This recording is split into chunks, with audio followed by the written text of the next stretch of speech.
Praise the lord. God is great, God is good in all the time. దేవునికే మహిమ కలుగును గాక. ఇప్పుడు మనందరం కలిసి ప్రార్థనలో ఏకీభవించుదామండి. మహాపరిశుద్ధుడా, మహాఘనుడా, సర్వలోక సృష్టికర్త, మా రక్షకుడా, మా విమోచకుడా, మా ఘనమైన దేవా, మీకే స్తుతులు స్తోత్రములు చెల్లించుకుంటున్నాం తండ్రి. ప్రభువా దేవా, నజరేయుడా, గలిలయుడా, ఆది సంభూతుడా, ఆకాశము నీ సింహాసనముగా చేసుకుని భూమిని మీ పాదపీఠముగా చేసుకున్న పరమతండ్రి, మీకే స్తుతులు స్తోత్రాలు నాయన. యెహోవా మా ప్రభువా, నీవు ఆకాశ మహా ఆకాశములు పట్టజాలని దేవుడు అయినా ప్రభువా, మీరు నిర్మించుకున్న ఈ పాప మానవులకు కలిగి ఉన్న పిటికడి హృదయములో నివసించడానికి ఇష్టపడిన తండ్రి, మీకే స్తుతి స్తోత్రములు ప్రభువా. తండ్రి, దుమ్ము ధూళితో చేయబడిన ఈ మానవులలో ఏ మంచి లేకపోయినా వారిలోనే నీవు ఉండాలని కోరుకున్నావు తండ్రి. మా గొప్ప దేవ, మానవుల పట్ల మీకున్న ప్రేమకై ఎనలేని వందనాలు నాయన. ఇంత గొప్ప దేవుడు అయిన నిన్ను మేము కలిగి ఉన్నందుకు మీకే కృతజ్ఞతాస్తుతులు చెల్లించుకుంటున్నాం తండ్రి. కానీ ప్రభువా, బుద్ధిహీనులైన మానవులు సృష్టికర్తమైన నిన్ను ప్రక్కన పెట్టి వారి హృదయాలలో చోటు ఇవ్వకుండా వెలుగై ఉన్న నిన్ను త్రోసివేసి సాతాను అనే చీకటిలో బ్రతకటానికే ఇష్టపడుతున్నారు తండ్రి. ప్రభువా, ఆ విధంగా ఉన్న మమ్మల్ని వారిని అందరినీ క్షమించమని వేడుకుంటున్నాం తండ్రి. ప్రభువా యేసయ్యా, మీ కృపను బట్టి ఆది కాండములోని నీ మాటలు మేమంతా ధ్యానించుకునిచుండగా అందులోని 4వ భాగంగా ఆదాము అవ్వలు ఏదేని తోటలో ఎలా జీవించారు, దేవుని ఆజ్ఞను అతిక్రమించి శాపమునకు గురి అయి ఏదేని తోట నుండి ఎలా బయటికి వెళ్ళగొట్టబడ్డారు అనే అంశమును గురించి మేము ధ్యానం చేస్తూ ఉండగా ప్రభువా, మీరే మమ్మల్ని దీవించి ఆశీర్వదించి మీ వాక్యములోకి మమ్మల్ని నడిపించమని వేడుకుంటున్నాను తండ్రి. ప్రభువా, నేను చేసే ఈ రికార్డింగ్లో ఎలాంటి అపస్వరం లేకుండా జీవము కలిగిన మీ మాటలు అందరి ఎదుట ఘనపరచబడే విధంగా ఉండుటకు మీ కృప దయచేయమని పరిశుద్ధుడైన యేసయ్య పాదాలు పట్టుకొని బ్రతిమలాడి వేడుకుంటున్నాము మా పరమ తండ్రి. ఆమేన్. హల్లెలూయా. దేవుడు ఆదాముకు తోడుగా అవ్వను నిర్మించి ఏదేని తోటలో భారీగా ఇచ్చాడు. వారిద్దరూ కలిసి ఆ తోటను సేద్యపరుస్తూ ఆ చెట్ల ఫలాలు తింటూ జీవిస్తూ ఉన్నారు.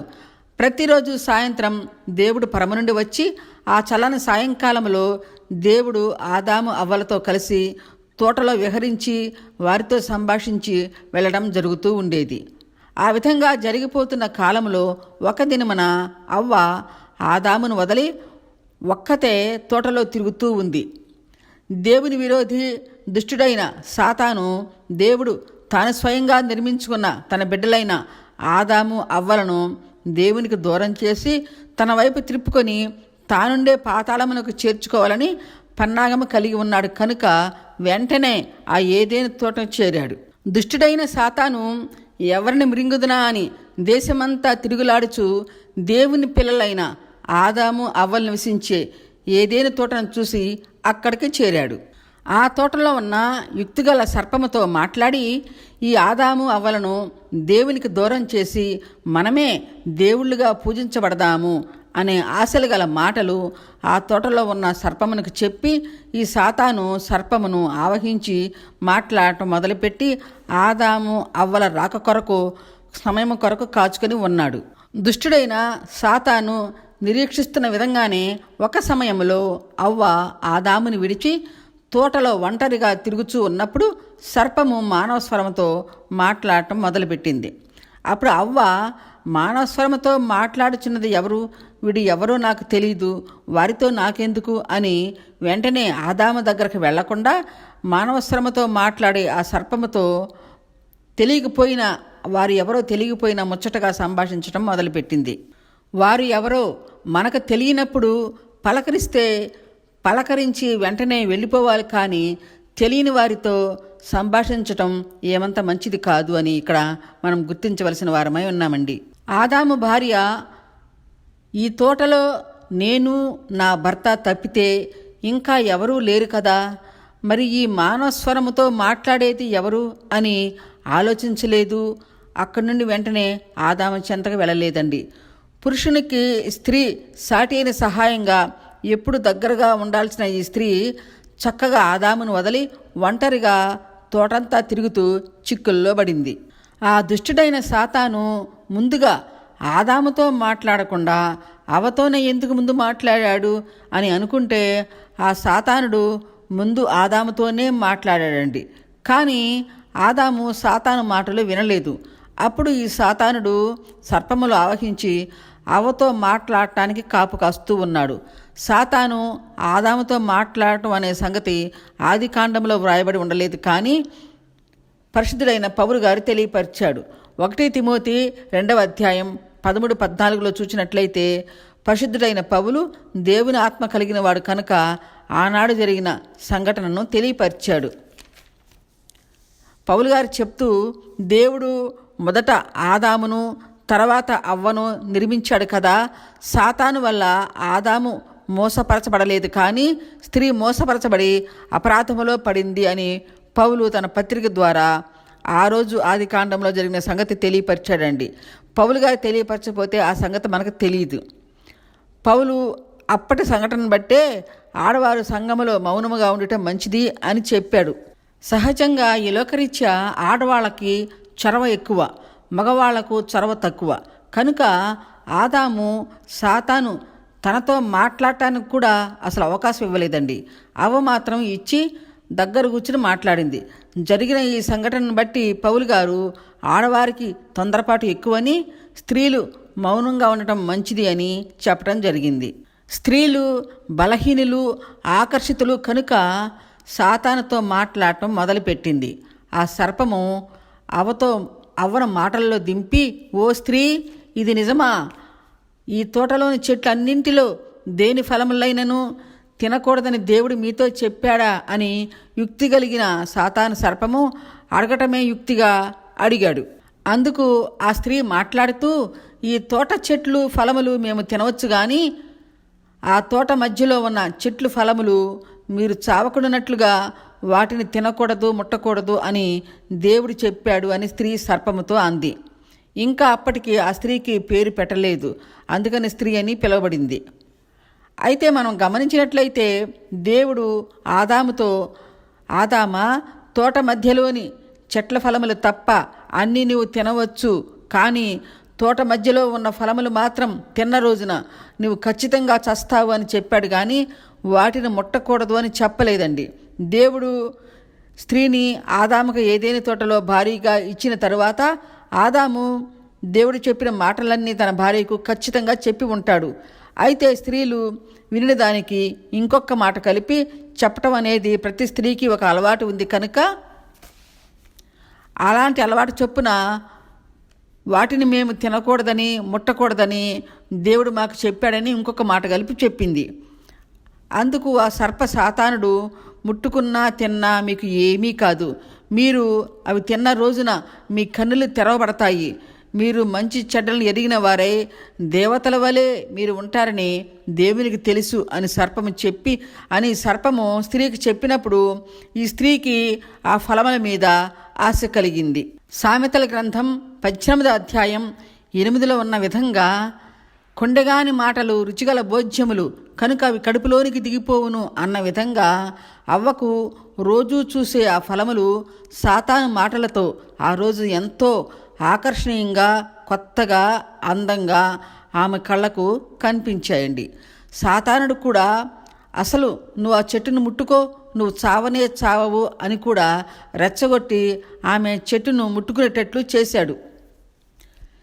ముట్టుకునేటట్లు చేసి, చూసావా నువ్వు చావలేదు, ఆ పండ్లు తిన్నా నువ్వు చావరు, దేవదూతల మాదిరిగా ఉంటారు, కానీ మీరు చావనే చావరు అని సాతాను సర్పము ఆ స్త్రీకి ఆశలు కలిగించి ఆ పండ్లను తినేటట్లు చేశాడు. అప్పుడు ఆ స్త్రీ ఆ చెట్టును ముట్టుకున్నా మరణించలేదు కనుక కన్నులకు రమ్యంగా కనపడిన ఆ ఫలములు కోసి ఆమె తిని భర్త దగ్గరకు వచ్చి కొన్ని ఫలములు తన భర్తకు తినిపించింది. అలాగా ఆ స్త్రీ లోకాశ, నేత్రాశ, శరీరాశ, జీవపు నమ్మమునకు ఆకర్షితురాలైంది.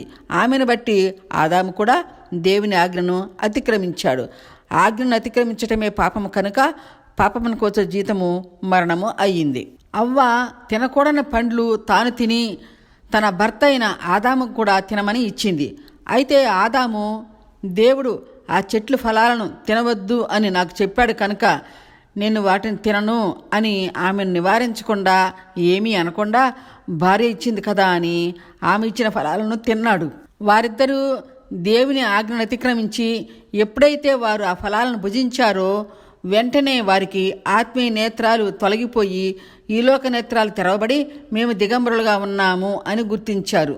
గుర్తించిన వెంటనే వారిద్దరికీ ఈలోకరీత్యా తెలిసిన సిగ్గు కలిగి వెంటనే అంజూరపు చెట్టు ఆకులను కోసి కచ్చడములుగా కుట్టి, అంటే విస్తరలుగా కుట్టినట్లుగా పెద్దవిగా కుట్టుకొని మొల చుట్టూ చుట్టుకున్నారు.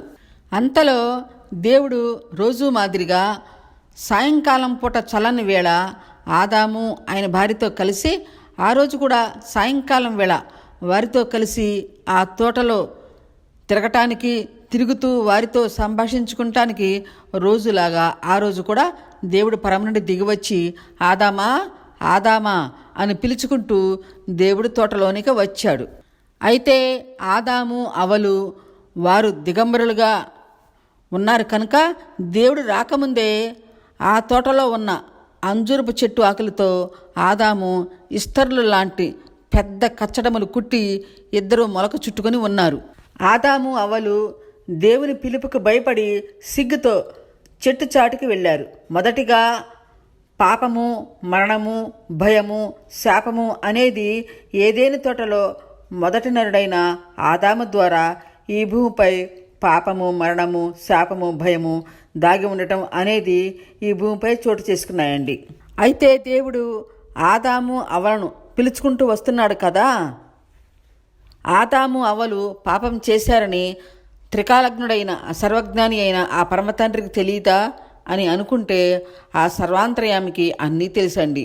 కాకపోతే ఈ మానవులు ఏం చెప్తారో చూద్దామని పిలుచుకుంటూ వస్తున్నాడు. ఆదామా ఆదామా అని పిలుచుకుంటూ వారి దగ్గరకు వచ్చాడు. దేవుడు ఏదేని తోటకు ఆదామా ఆదామా అంటూ అలాగా ఎందుకు పెద్దగా పిలుస్తూ వచ్చాడంటే, ఆదాము అవ్వలు తమ కోసం రోజు వచ్చే ఆ పరమతండ్రి కొరకు ఎదురు చూస్తూ తోట బయట ఉండేవారు. ఆయన వచ్చినప్పుడు ఇద్దరు కూడా సంతోషంగా ఎదురు వెళ్ళేవారు.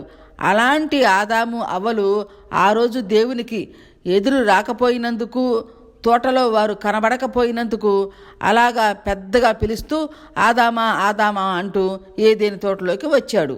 అప్పుడు ఆదాము, దేవుడైన యెహోవా నేను దిగంబరిగా ఉన్నాను కనుక భయపడి చెట్టు చాటును దాగి ఉన్నాను అని చెప్పినప్పుడు, దేవుడు నీవు దిగంబరిగా ఉన్నావని నీకు చెప్పినవాడు ఎవడు? నీవు తినకూడదు అని నేను ఆజ్ఞాపించిన ఆ వృక్ష ఫలములు తింటివా ఆదామా అని దేవుడు తన పిల్లలకు తనకు దూరమై పాపము అనే చెట్టు చాటుకి వారు వెళ్ళిపోయారని బాధ కలిగిన స్వరముతో, ఆదామా నేను తినవద్దు అని చెప్పిన ఆ ఫలములు తింటివా అని దేవుడు ఆదామును మరలా బాధ కలిగిన స్వరముతో అడిగినప్పుడు, ఆదాము నాకు తోడుగా ఉండటానికి నీవు నాకు ఇచ్చిన ఆ స్త్రీయే ఆ వృక్ష ఫలములు నాకు ఇవ్వగా నేను తిన్నాను అని, నాది ఏమీ తప్పు లేదు, నీవు నాకు తోడుగా ఇచ్చిన ఆ స్త్రీయే నాకు ఇస్తే నేను తిన్నాను అని నెపము దేవునిపై మోపాడు. కానీ యెహోవా దేవా, నేను నీ ఆజ్ఞని మీరి తప్పు చేశానయ్యా, నన్ను క్షమించు తండ్రి అని అనకుండా ఇది నా తప్పు కాదు అన్నట్లు మాట్లాడాడు. యోబు గ్రంథం 31 అధ్యాయం 33, 34లో యోబు చెప్పిన విధంగా ఆదాము చేసినట్లు నా దోషమును దాచిపెట్టుకొని రొమ్ములో నా పాపమును కప్పుకొని ఎడల పరమందు ఉన్న దేవుని దృష్టికి నేను వేషధారినవుతాను అని యోబు పలికిన విధంగా ఇక్కడ ఆదాము దేవునితో వేషధారిగానే మాట్లాడటం మనం చూస్తామండి. ఆ తర్వాత దేవుడు ఆ స్త్రీ వైపు చూసి, ఓ స్త్రీ, నువ్వు చేసిన పని ఏమిటి అని అడిగినప్పుడు ఆమె కూడా దేవుని క్షమించమని అడగకుండా, ఆ సర్పము నన్ను మోసపుచ్చింది కనుక నేను తిన్నాను అని ఆమె చెప్పింది. అప్పుడు దేవుడైన యెహోవా ప్రభువు ఆ సర్పము వంక చూసి, సర్పమా, నీవు నా పిల్లలను మోసం చేసి నాకు దూరం చేయటానికి ఇంత పని చేశావు కనుక పశువులన్నింటిలో భూజంతువులన్నిటిలో నుండి నీవు శపించబడి దానినవై నీ కడుపుతో ప్రాకుచు నీవు బ్రతుకు దినములన్నీ మన్ను తింటావు. మరి నీకును స్త్రీకిని నీ సంతానమునకును ఆమె సంతానమునకును వైరము కలుగ చేసేదను. అది నిన్ను తల మీద కొట్టును, నీవు దాని మడివి మీద కొట్టేదవు అని సర్పమును దేవుడు శపించాడు. అయితే సర్పము ముందుగా అన్ని జంతువుల్లాగానే అది కూడా ఒక అందమైన జంతువే. దానికి కూడా ముందు వెనుక కాళ్ళు కలిగి ఉన్న జంతువేనండి. ఎప్పుడైతే ఆదాము అవ్వలను మోసపుచ్చి మానవుల యొక్క సృష్టి యొక్క స్థితిగతులను మారిపోవటానికి కారణమయ్యిందో అప్పుడు దేవుడు ఆ విధంగా సాతానును తన రూపు మార్చి అంతగా శపించటం జరిగింది. మనం విన్న మాటలను బట్టి ఇక్కడ గమనిస్తే దేవుడు అదే రోజున సాతాను ద్వారా పాపములో పడిపోయిన మానవుల రక్షణ కొరకు ఒక వాగ్దానం చేశాడు. అదేమిటంటే ఆదికాండం 3:15 దేవుడు చెప్తూ, సర్పమా, నీకును స్త్రీకిని నీ సంతానమునకును ఆమె సంతానమునకును వైరము కలుగు చేస్తాను అని దేవుడు అన్న ఆ మాటలో ఈ వాగ్దానం దాగి ఉందండి. ఎలాగంటే రక్షకుడైన యేసయ్య తండ్రి లేనివాడుగా ఆమె సంతానముగా పుట్టి మానవులను సాతాను చెర నుండి తప్పించి ఆయన శిలువ రక్తము ద్వారా మోక్ష మార్గము కలిగిస్తాడు అని మత్తయి శుభవార్త 1:16 ఈ వాగ్దానం యొక్క నెరవేర్పు చూస్తాము. ఆమె యందు క్రీస్తు అనబడిన యేసు పుట్టెను అని వ్రాయబడి ఉంది. దేవుడు ఆదికాండం 3:15 దాగి ఉన్న దేవుని వాగ్దానమునకు మత్తయి శుభవార్త 1:16 నెరవేర్పు జరిగిందండి. అలాగే లూకా శుభవార్త 1వ అధ్యాయం 34-35 ఆమె యందు ఆనాటి వాగ్దానం సంపూర్ణంగా నెరవేర్పు జరిగింది అని మనం గమనించగలుగుతామండి. సాతాను ఆవహించిన ఆ యుక్తిగల సర్పము సృష్టిలోని మానవుల యొక్క స్థితిగతులను మార్చివేసింది కనుక దేవుడు ఆ సర్పము యొక్క రూపము గల స్థితిని మార్చివేసి శపించాడు. దేవుడు సర్పమును శపించి నీవు బ్రతుకు దినములన్నీ మన్ను తింటావు అని శపించాడు. దేవుడు సర్పమును శపించి నీవు బ్రతుకు దినములన్నీ మన్ను తింటావు అని శపించాడు కదా. మరి సర్పము ఎలుకలను కప్పలను లాంటివి అన్నీ కూడా జీవరాశులను కూడా సర్పము ఆహారంగా తీసుకుంటుంది కదా అని మనకు ఒక ఆలోచన మనకు కలుగుతుందండి. దాని గురించి కూడా మనం ధ్యానం చేద్దాం. అయితే సర్పము ఎన్ని తిన్నా ప్రతిరోజు మన్ను నాకవలసిందేనండి. సర్పము మన్ను నాకపోతే దాని దినచర్య కొనసాగదు. సర్పము మన్ను నాకితేనే దాని అంతరంగమున ఉండే అవయవాలన్నీ అంటే ఆర్గాన్స్ అన్నీ పని చేయగలుగుతాయి. సర్పము మన్ను నాకటం వలనే ఏ వాసనైనా గుర్తించి దానికి కావలసిన ఆహారం సంపాదించుకుంటుంది. అలాగే ఏది తిన్నా మన్ను నాకటం వలనే దానికి జీర్ణశక్తి ప్రక్రియ జరుగుతుంది. ఇలాగా ఇంకా దానికి ఆ మన్ను నాకటం వలన ఎన్నో లాభాలు కలిగి ఉంది. ఒక విధంగా చెప్పాలంటే సర్పము ప్రతిరోజు మన్ను కొంచెం అయినా నాకకపోతే దాని జీవన మనుగడ కొనసాగదు అని సర్పమును గురించి వ్రాయబడిన చరిత్రను బట్టి ఇక్కడ చెప్పడం జరుగుతుందండి. అయితే ప్రేమామయుడైన ఆ పరమతండ్రి ఆదామును అవ్వను సర్పమును శపించిన అందులో మంచి కూడా దాగి ఉందని మనం గుర్తిస్తాము. దేవుడు ముందుగా ఆదాము అవ్వలతో మాట్లాడుతూ ఎందుకు నేను తినవద్దు అని చెప్పిన ఫలములు తిన్నారు అని అడిగాడు, కానీ ముందుగా సర్పమును శపించాడు. దేవుడు ముందుగా సర్పమును, తర్వాత స్త్రీని, ఆఖరణ ఆదామును శపించి తోట నుండి గెంటి వేశాడు. మనం ఇంతవరకు ఏదేని తోటలో దేవునికి, ఆదాముకు, స్త్రీకి, సర్పముల మధ్య జరిగిన సంగతులను సంభాషించుకుంటూ ఉన్నామండి. దేవుడు సర్పమును శపించిన విధానం గురించి మనం ఇప్పుడు ధ్యానం చేశాం.